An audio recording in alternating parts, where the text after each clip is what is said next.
أعوذ بالله من الشيطان الرجيم.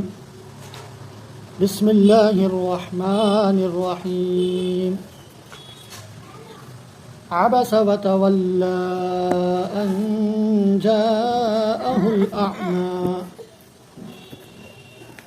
وما يدريك لعله يزكى أو يذكر فتنفعه الذكرى أما من استغنى فأنت له تصدى وما عليك ألا يزكى وأما من جاءك يسعى وهو يخشى فأنت عنه تلهى كلا إنها تذكرة فمن شاء ذكره في صحف مكرمة مرفوعة مطهرة بأيدي سفرة كرام بررة صدق اللہ العظیم. قرآن مجید کی تفسیر کا سننا سنانا، پڑھنا پڑھانا، سمجھنا سمجھانا، کسی بھی ذریعے سے قرآن مجید سے وابستگی پیدا کرنا ایک عبادت ہی نہیں بلکہ بہت بڑی سعادت مندی ہے، دونوں جہاں کی سعادت مندی ہے. اس لیے آپ احباب سے گزارش ہے کہ ہمارے چینل کو سبسکرائب کریں، شیئر کریں، آگے پھیلائیں. اللہ تعالی ہمارے قرآن پاک کے سمجھنے سمجھانے کو قبول فرمائے. آمین یا رب العالمین. قرآن مجید کا ایک شان نزول ہوتا ہے اور حدیث پاک کا بھی ایک شان ورود ہوتا ہے. قرآن مجید کا شان نزول کیا ہے؟ وہ کوئی واقعہ، ان آیتوں کے جو آیتیں کسی واقعے کے مد نظر نازل ہوئی ہو. قرآن مجید کی کوئی آیتیں یا کوئی صورت یا قرآن مجید کا کوئی حصہ جو نازل ہوا ہے وہ کسی نہ کسی واقعے کے مد نظر نازل ہوتا ہے. وہ واقعہ ان آیتوں کا، اس قرآن پاک کے حصے کا شان نزول کہلاتا ہے. اور شان ورود حدیث پاک کا ہوتا ہے. اللہ کے نبی علیہ السلام کا ارشاد عالی یا آپ علیہ السلام نے خاموشی اختیار کی ہو یا کہا ہو یا کر کے دکھایا ہو، تو جو کوئی واقعہ رونما ہوا ہو اس کے بعد آپ علیہ السلام نے کہا ہو یا خاموشی اختیار کی ہو یا عمل کر کے بتلایا ہو، تو وہ واقعہ اس حدیث پاک کا شان ورود ہوتا ہے. تو یہ جو میں نے تلاوت کی ہے سورت کی، سورہ عبسہ کی شروع آیتوں کی تلاوت کی ہے میں نے. اس میں 42 آیتیں ہیں، 40 پر 2 42 آیتیں ہیں. شروع آیتوں میں اللہ رب العزت جناب رسول اللہ صلی اللہ علیہ وسلم کی غلطی پر ہلکی سی تنبیہ فرما رہے ہیں، جس کو حضرت تھانوی رحمۃ اللہ علیہ نے اپنے ترجمہ قرآن میں لکھا ہے حاشیے میں کہ اللہ نے اپنے حبیب صلی اللہ علیہ وسلم کو جو تنبیہ کی ہے محبوبانہ انداز میں تنبیہ کی ہے، آگاہ کیا ہے. تمام علماء امت کا اس بات پر اجماع ہے کہ انبیاء معصوم عن الخطا ہوتے ہیں، یعنی گناہوں سے معصوم ہوتے ہیں، اور صحابہ محفوظ ہوتے ہیں.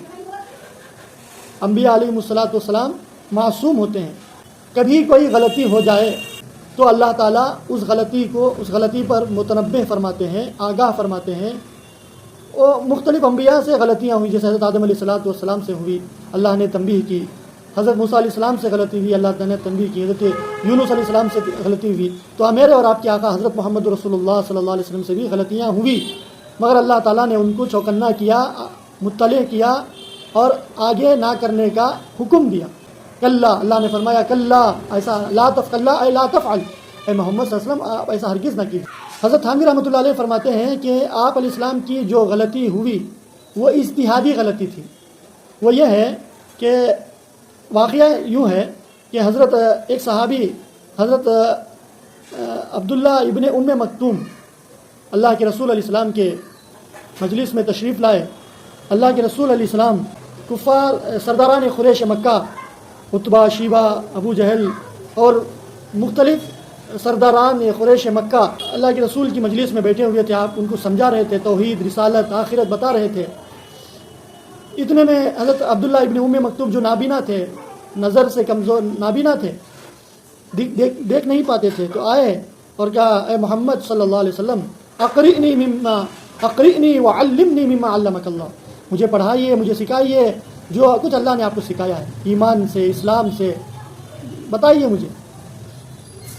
تو فکرر ذالک، یہ سوالات بار بار 2-3 بار اس طرح کیے، اور تو اللہ کے رسول صلی اللہ علیہ وسلم کو، جو اللہ کے رسول صلی اللہ علیہ وسلم گفتگو کر رہے تھے سرداران قریش سے، تو وہ کلام کو کاٹنا، گفتگو کے بیچ میں آنا، درمیان میں آنا، اللہ کے رسول صلی اللہ علیہ وسلم کو گرا گزرا، ناپسند کیا اللہ کے رسول نے۔ عبس وتولی، یعنی اللہ کے رسول جو ہے چیب جبی ہوئے، یعنی بیزار ہو گئے۔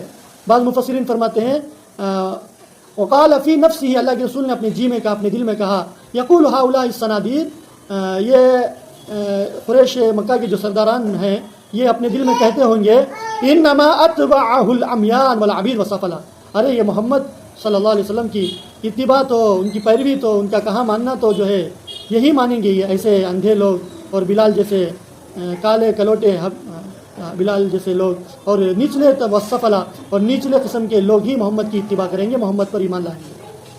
تو یہ اللہ کے رسول نے سوچ لیا، اور یہ سوچ کر جو ہے اللہ کے رسول نے جو ہے منہ موڑ لیا، وتولی اعرض وجہہ، انہیں اپنے منہ کو موڑ لیا، وذهب الى بیتہ، اور اللہ کے رسول اپنے گھر چلے گئے۔ تو اللہ کے رسول صلی اللہ علیہ وسلم کی جو غلطی تھی، اجتہادی غلطی تھی، وہ یہ تھا کہ حضرت تھانوی رحمۃ اللہ علیہ فرماتے ہیں وہ غلطی یہ تھی کہ کفر یہ بہت زیادہ دو بیمار ہیں، مثال طور پر حضرت تھانوی رحمۃ اللہ علیہ فرماتے ہیں 2 بیمار ہیں، اور ڈاکٹر کس کو دیکھتا ہے سب سے پہلے؟ ڈاکٹر وہی شخص کو، وہی بیمار کو دیکھے گا جس کا مرض زیادہ بڑھ گیا ہے۔ حضرت تھانوی مثال دے کے فرماتے ہیں کہ اگر کسی کو ہیضے، یہ 2 بیمار ڈاکٹر کے پاس پہنچے، ایک ہیضے والا ہے یعنی پیٹ کے درد، پیٹ کی بیماری والا، اور ایک جو ہے زکام بخار ہے، نزلہ ہے، سردی والا ہے، تو ڈاکٹر اسی کو دیکھے گا جس کی بیماری بڑھ کر ہے۔ تو اللہ کے رسول صلی اللہ علیہ وسلم نے یہی سوچا کہ کفر یہ جو ہے اشد بیماری ہے، تو اس لیے جو بیماری میں اشدیت ہے وہی موجب اہمیت ہے، اسی کو اہمیت دی جائے گی۔ تو یہ سوچ کر اللہ کے رسول صلی اللہ علیہ وسلم نے، چونکہ عبداللہ ابن ام مکتوم مومن ہیں، مسلمان ہیں، مجھ پر ایمان لا چکے ہیں، وہ جو کچھ جزیات پوچھ رہے ہیں، کچھ عقائد پوچھ رہے ہیں، ہو سکتا ہے ان کو ہم بعد میں بتا دیں گے، لیکن یہ جو ہے سردار ہیں، کیونکہ اللہ کے رسول صلی اللہ علیہ وسلم حریص تھے کہ کیسے جو ہے لوگ زیادہ سے زیادہ لوگ مجھ پر ایمان لائیں، جیسا کہ سورہ شورى میں اللہ نے فرمایا لعلک باخع نفسک علی آثارہم، ان کے پیچھے، کفار کے پیچھے تم اپنی جان کو کھو دو گے محمد صلی اللہ علیہ وسلم، ان لم یؤمنوا بہذا الحدیث اسفا، ہمارے کلام پر، ہمارے قرآن پر اگر یہ ایمان نہیں لائیں گے تو افسوس کرتے کرتے آپ جو ہے اپنی جان ہلاکت میں ڈال دیں گے۔ تو بہت ساری آیتیں ہیں اللہ کے رسول جس میں جیسے فرمایا حریص علیکم بالمؤمنین رؤوف الرحیم، اللہ کے رسول لوگوں کے ایمان کے حریص تھے کہ کیسے لوگ ایمان میں آ جائیں۔ تو اس حرص میں جو ہے اللہ کے رسول جو ہے حضرت عبداللہ ابن ام مکتوم سے ذرا جو ہے منہ موڑ لیا کہ بھائی یہ وقت ہے کہ ہم ایک بات کر رہے ہیں، ہم آپ کو بعد میں بتا دیں گے، یہ سوچ کر جو ہے اللہ کے رسول نے منہ موڑ لیا اس نابینا صحابی سے۔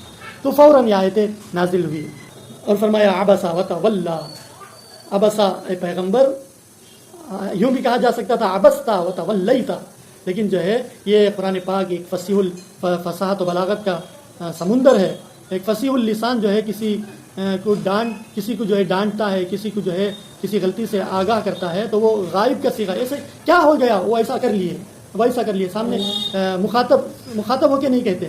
تو ایک فصیح اللسان کا ایک انداز اور اسلوب ہوتا ہے کلام کا، اور خود آپ صلی اللہ علیہ وسلم کی شان کریمی کو بتانا ہے کہ نبی اکرم صلی اللہ علیہ وسلم بعد از خدا بزرگ تو یہ قصہ مختصر، تو سرکار دو عالم صلی اللہ علیہ وسلم کا جو مقام و مرتبہ ہے اللہ کے بعد سب سے زیادہ کسی کا مقام و مرتبہ ہے تو جناب رسول اللہ صلی اللہ علیہ وسلم کا مقام و مرتبہ ہے۔ وَرَفَعْنَا لَكَ ذِكْرَكَ، تو یہ عبسہ سے مراد محمد صلی اللہ علیہ وسلم ہے، تو چاہتے تو واحد حاضر کا صیغہ لاتے عبست وتولیت، لیکن ایسا نہیں کیا، اجلالا للنبی صلی اللہ علیہ وسلم کی بزرگی بتلانے کے لیے عبس وتولی۔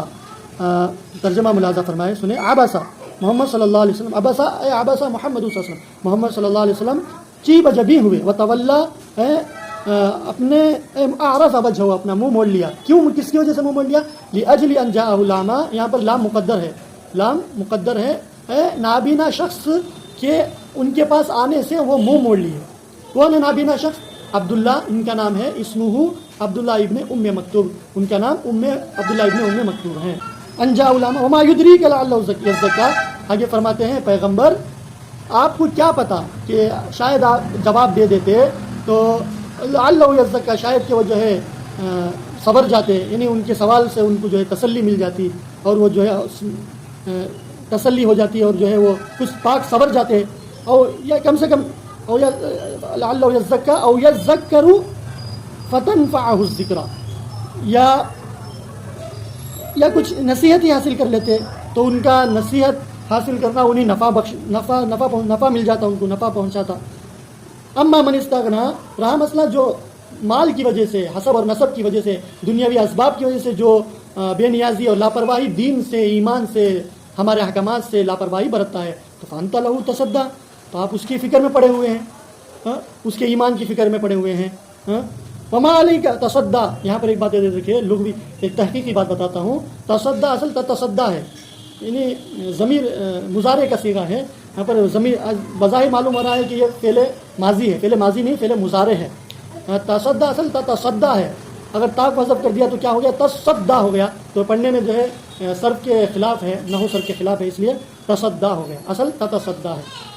اور اسی طرح آگے جو آ رہا ہے تلاہا، وہ بھی تتلہا ہے، وہ بھی مضارع کا صیغہ ہے، ایک فصاحت اور بلاغت کے خلاف، یہ فصاحت اور بلاغت کے خلاف ہے اگر وہ تتلہا ہے، تو بہرحال یہ علماء جانتے ہیں۔ فانت لہو تصدی، آپ اس کے فکر میں پڑ گئے۔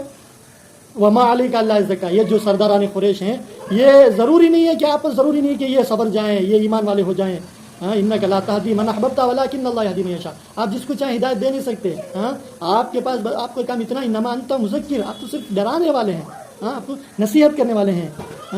رہا مسئلہ وَأَمَّا مَنْ جَاءَكَ يَسْعَىٰ وَهُوَ يَخْشَىٰ، رہا جو آپ کے پاس دوڑتا ہوا طلب صادق لے کر آپ کے پاس آ رہا ہے، حالانکہ اس حال میں کہ وہ اللہ سے ڈرتا ہے، وہ یخشى اللہ، وہ یخشى اللہ، جو اللہ سے ڈرتا ہوا آپ کے پاس دوڑتے ہوئے آتا ہے، یعنی کہ نابینا صحابی مراد ہے، تو دوڑتا ہوا آتا ہے، وہ یخشى فانت لہو تلاہا فانت عنہ تلاہا، تو آپ اس سے جو ہے غفلت برت رہے ہیں، اس سے منہ موڑ رہے ہیں۔ اے پیغمبر کلا، اے پیغمبر ایسا آپ ہرگز نہ کریں، ایسا ہرگز آپ لا تفعل، آئندہ ایسا ہرگز نہ کریں۔ تو یہاں پر رک کر میں بتانا چاہتا ہوں، حضرات فقہاء کرام فرماتے ہیں کہ چونکہ علماء انبیاء کے وارث ہیں، علماء کے بارے میں اللہ کے رسول نے فرمایا علماء امتی، میرے امت کے علماء کہ انبیاء بنی اسرائیل کے انبیاء کے مانند ہیں، یعنی نبی تو نہیں ہے لیکن ان کے مانند ہے۔ میرا مشن پہ پہنچا، میرا مشن بڑھانے میں، میرا کام کرنے میں علماء انبیاء بنی اسرائیل کے مانند ہیں۔ تو علماء کا، انبیاء کا سلسلہ ختم ہے، علماء انبیاء کے وارث ہیں، تو علماء کو انبیاء کا کام سنبھالنا ہے۔ تو فرمایا جس طرح اللہ کے رسول علیہ السلام کو تنبیہ کی گئی کہ بھائی جو طلب صادق لے کر آئے، تو اسی طرح جو علماء کے پاس اگر کوئی آدمی جو ہے کوئی سائل جو ہے طلب صادق سچی طلب لے کر آئے اور کوئی سوال پوچھے اسلام کا، ایمان کا، عقیدے کا، کوئی بھی قرآن کا، حدیث کا، اور تو طلب صادق لے کر آئے تو اس سے منہ موڑنا نہیں چاہیے، جب یہاں تک کہ اس کا صحیح جواب نہ دے دے۔ اگر آپ کے پاس آپ کو معلوم ہے تو اس کا جواب دے دینا چاہیے۔ اس لیے فرمایا فاسألوا اہل الذکر ان کنتم لا تعلمون، کہ جو لوگ نہیں جانتے ہیں جاننے والوں سے معلوم کریں۔ تو جو جاننے والے ہیں اگر وہ نہ بتائیں تو ان پر کتمان علم کا گناہ آئے گا، یعنی علم کو چھپانے کا۔ علم کو چھپانا نہیں چاہیے، علم تو قرآن اور حدیث کا علم اصل ہے۔ تو دنیاوی اعتبار، دنیاوی کاموں میں بھی اگر کوئی دنیاوی اعتبار سے بھی اگر کوئی دنیا کے بارے میں، کچھ کاروبار کے بارے میں، تجارت کے بارے میں، یا کوئی بھی جو ہے بات مسئلہ پوچھے تو اس کو بتا دینا چاہیے جو جانتے ہیں۔ اگر نہیں بتائیں گے تو آپ گنہگار ہوں گے۔ تو بہرحال کلا، پیغمبر کو حکم ہو رہا ہے، کلا اے پیغمبر ہرگز آپ اس طرح نہ کریں، یعنی اس طرح جو ہے نہ کریں، جو طلب صادق لے کر مسئلہ پوچھے تو اس کو ضرور آپ مسئلہ بتائیں۔ انہا تذکرہ، تو یہ جملہ کلا سے تنبیہ ہو گئی، اس کے بعد فرمایا انہا تذکرہ، یہ تو جو ہے یہ سورت یا قرآن پاک جو بھی ہے سارا کا سارا قرآن ایک نصیحت ہے، ساری مخلوق کے لیے نصیحت ہے۔ انہا تذکرہ، یہ عبرت ہے۔ فمن شاء ذکرہ، جو چاہے اس قرآن شریف کو یاد کر کے قبول کر سکتا ہے۔ ذکرہ کا ترجمہ حضرت تھانوی رحمۃ اللہ علیہ نے قبول سے لیا ہے، جو چاہے اس کو قبول کرے، یعنی اپنائے، اس پر عمل کرے۔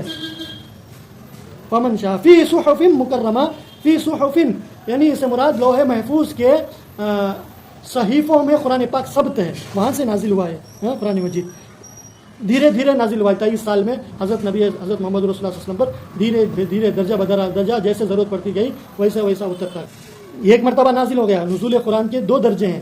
ایک جو نازل ہوا لوح محفوظ میں، ایک تو پورا کا پورا قرآن آ گیا، وہاں سے جو اترا ہے دھیرے دھیرے 23 سال میں اترا ہے. تو فی صحف مکرمہ، لوح محفوظ کے صحیفوں میں ثبت ہے. کیسے صحیفے؟ مکرمہ، جو قابل اکرام ہے، اللہ کے نزدیک مکرم ہے. مرفوعہ، وہ رفیع المرتبت ہیں. مطہرہ، وہ شیاطین کے ٹچ سے جو ہے پاک ہیں. مطہرہ، پاک ہیں. منزہۃ عن مس الشیاطین، شیاطین کے چھونے سے وہ پاک ہیں. بِأَیْدِی سفرہ، وہ کیسے؟ ایسے ویسی مخلوق نہیں، فرشتوں کے ہاتھوں میں. لکھنے والے کون ہیں؟ فرشتے. وہاں پر فرشتے لوح محفوظ میں لکھتے ہیں. کتبہ، لکھے ہیں. وہ ثبت ہے قرآن پاک لوح محفوظ میں ثبت ہے. مرفوع بِأَیْدِی سفرہ. کرام بررہ، کیسے فرشتے ہیں وہ؟ مکرم. کریم کی جمع کرام، اور بررہ، بار کی جمع بررہ، یعنی نیکوکار، اللہ تعالیٰ کے مطیع و فرما بردار. فرمایا لا یعصون اللہ ما امرہم، پلک جھپکنے کے برابر بھی فرشتے اللہ کی نافرمانی نہیں کرتے، بالکل نافرمانی نہیں کرتے. لا یعصون اللہ ما امرہم ویفعلون ما یؤمرون. اللہ تعالیٰ ہم کو قرآن پاک کا فہم نصیب فرمائے، قرآن پاک سے کسی نہ کسی ذریعے سے وابستگی نصیب فرمائے، اس سے جڑنا نصیب فرمائے. اللہ تعالیٰ ہمارے تفسیر کے سننے سنانے کو قبول فرمائے. آمین. السلام علیکم ورحمۃ اللہ وبرکاتہ.